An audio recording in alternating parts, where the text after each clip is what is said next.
आप दीपोभूमि में आप सबका हृदय से स्वागत है। नमो बुद्धाय। तो अपने ज्ञान मार्ग की साधना को आगे बढ़ाते हैं और आज हम जानेंगे कि हमें विचार कैसे रखने चाहिए। जैसा विचार वैसा आचार। आचार मतलब जो हमारे कर्म रहते हैं।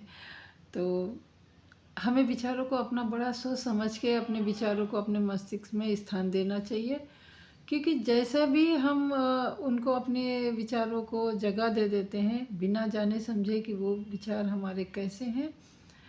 तो अपने विचारों को जानने के लिए साधना करना अति आवश्यक है।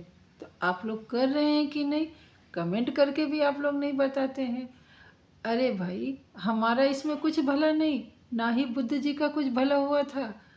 मतलब आप संसार को जो उपदेश दिए, जो मोक्ष का मार्ग बताया, उसमें भगवान जी का भी कुछ नहीं हुआ था, परंतु उनको संतुष्टि थी कि हमने जो अच्छा पाया वो हमने अच्छा बांटा।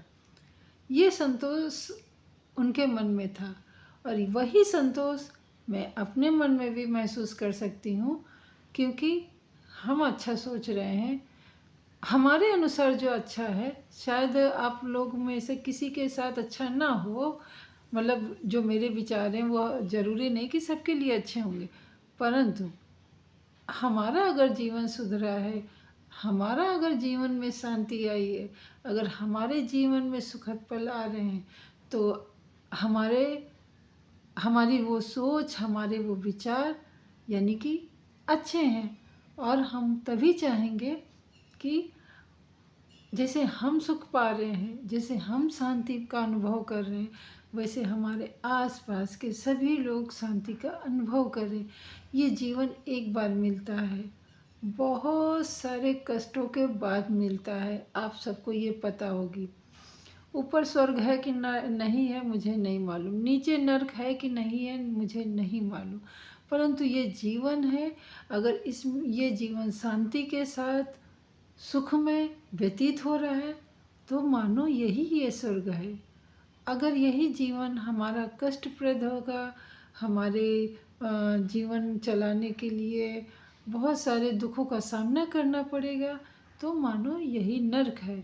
यानी कि गौतम बुद्ध जी के अनुसार ना कहीं स्वर्ग था ना कहीं नरक था, जो कुछ है सब आपके अंदर है। आपकी इच्छा शक्ति पे है, आपके विचारों पे निर्भर करता है कि क्या स्वर्ग है और क्या नरक। तो अपने विचारों पर बड़ी ही कुशलता के साथ पहरेदारी करनी है, बड़ी ही सजगता के साथ आपको पहरेदारी करनी है कि कहीं हमारे मन मस्तिष्क में विचार गलत तो नहीं पनप रहे, कहीं हमारे मन मस्तिष्क में ऐसे विचार तो नहीं पनप रहे जो समाज, देश और इस धरा को नुकसान पहुंचाए। तो ये सब ज्ञान कब आएगा? जब आप प्रतिदिन 5 से 10 मिनट, मैंने बहुत मिनिमम टाइम बताया आपको कि 5 से 10 मिनट साधना करिए। गौतम बुद्ध जी जब इस शुरुआत में भी अगर ध्यान करने बैठ जाते थे, जब भी शुरू शुरू में उनको जिज्ञासा हुई थी और अंदर से ज्ञान जानने का बहुत ज़्यादा मतलब विचलित थे, तब भी वो बैठ जाते थे अगर ध्यान को, तो घंटों तो छोड़ो, दिन बीत जाते थे। उनको दिनों का भी एहसास नहीं होता था कि हम कितने दिन से साधना कर रहे हैं। ये उनके जो जो शिष्य थे, गुरु लोग थे या जो सहभागी थे, तो वो लोग ध्यान देते थे कि कहीं इनको कोई परेशानी तो नहीं है।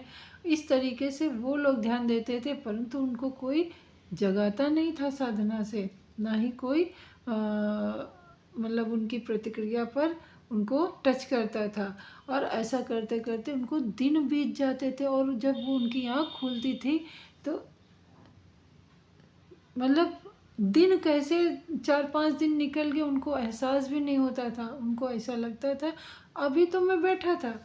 तो उसी प्रकार अगर आप 5-10 मिनट डेली साधना करेंगे तो आपको भी फिर घंटों कब आप बैठ जाएंगे आपको भी एहसास नहीं होगा, क्योंकि ये अनुभव हमने लिया है। तो मैं कह सकती हूँ कि अगर आप मन से, अपने आप को जानने की इच्छा से और सत्य क्या है ये जानने की इच्छा से अगर साधना करेंगे तो आपके घंटों कब निकल जाएंगे पता ही नहीं चलेगा। फिर भी आपको ऐसा लगेगा मैंने तो कुछ किया ही नहीं, मुझे तो कितना जानना है। मतलब अपने अंदर जब जिज्ञासा जगाओगे तभी तो जानोगे। तो तब जानोगे कि हमारे विचार किस प्रकार हमें भ्रमित करते हैं। तो जैसे हमारे विचार होंगे वैसे ही हमारे कर्म बनते जाएंगे। अब वो हमारे विचारों पर निर्भर है कि वो अच्छे विचार हैं कि बुरे विचार हैं। और हमारे सच मानिए, जो बुराई की जड़ है, जो आजकल हमारे समाज में नैतिकता की कमी है, वो हमारे विचारों का बड़ा योगदान है। क्योंकि हमारे मन में अच्छे विचार ही नहीं आते। और अच्छे विचार आएंगे कैसे? क्योंकि हमारे आसपास का माहौल ही ऐसा बना है कि अच्छे विचार आने ही नहीं देते। तो अगर हम लोग प्रतिज्ञा कर ले, भले मुट्ठी भर लोग, कि नहीं हम अपने को भी सुधारेंगे, अपने जो आसपास के लोग हैं उनको भी सुधारेंगे ही मतलब उनके भी विचारों में परिवर्तन लाएंगे, अच्छे परिवर्तन। तो धीरे धीरे समय लगेगा, परंतु धीरे धीरे ही सही हमारा समाज, हमारा देश, हमारी सद्बुद्धि सब अच्छे होंगे और हर कहीं मंगल ही मंगल होगा। तो मिलते हैं अगली वीडियो में, तब तक के लिए नमो बुद्धाय। इस सृष्टि के सभी जीवों का मंगल हो, आपका भी हो, हमारा भी हो।